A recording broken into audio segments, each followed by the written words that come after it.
Naglabas na po ng mandamiento de arresto o warrant of arrest ang Zamboanga Regional Trial Court laban kay MNLF Founding Chairman Nur Miswari, pati na ang kanyang mga loyalista na sumalakay kamakailan lamang sa lungsod ng Zamboanga.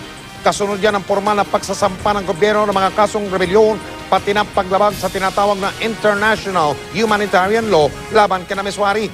Nakatutok si Lia Manyalak del Castillo.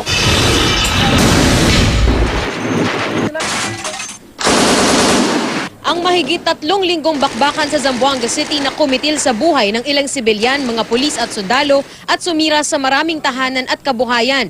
Bunga raw ng tila sama ng loob ni MNLF Founding Chairman Nur Miswari dahil sa umano'y pag-iit sa puwera sa kanya sa usapang pangkapayapaan sa pagitan naman ng gobyerno at MILF. Kaya para matiyak na hindi na raw makakalusot ang grupo ni Miswari, formal silang sinampahan ng kasong rebelyon at ng paglabag sa International Humanitarian Law sa Zamboanga RTC. 3 klaseng ang criminal informations ang final sa RTC Zamboanga City. Yung sa rebellion, no bail is recommended for the leaders of the siege, including Nur Miswari, Malik, etc.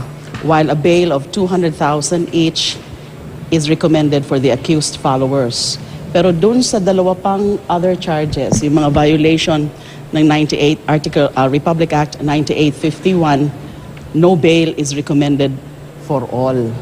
Kasama sa kinasuhan si Ustad Javier Malik, ang sinasabing leader ng Miswari faction na umatake sa Zamboanga City, pati na ang dalawa pang leader na sina Asamin Husin at Bas Arki, at ang 57 miyembro na nakadetene ngayon sa San Ramon Prison and Penal Farm sa Zamboanga City.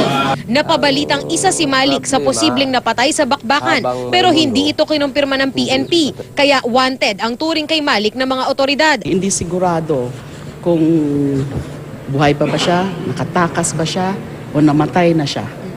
No? Wala, yun ang bine-verify pa.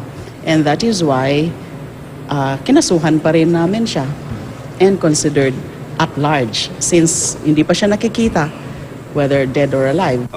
Nauna nang sinabi ni MNLF spokesperson Emmanuel Fontanilla na buhay si Malik at nakapuslit palabas ng Zamboanga City bago tuluyang mabawi ng puwersa ng militar ang mga conflict areas sa lungsod.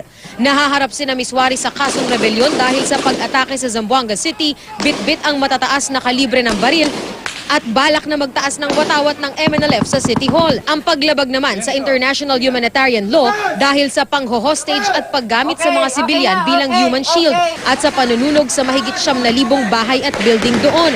Ngayong hapon, ipinalabas na ng Zamboanga RTC ang warrant of arrest laban kina Miswari. Mahigit 20 ang testigong hawak ng DOJ, kabilang na si Father Michael Ufana, ang parish priest ng Zamboanga City na binihag din noon ng MNLF. I precisely checked out the evidence and I'm convinced that we have sufficient evidence and strong evidence this time around to successfully prosecute Nur Miswari et al. So sinigurado ho namin ngayon na these charges will hold water or will stick in court. Kailangan ho talagang panagutin sila. Hiniling na rin ang mga prosecutor sa Supreme Court na mailipat ang pagdinig ng kaso sa Maynila.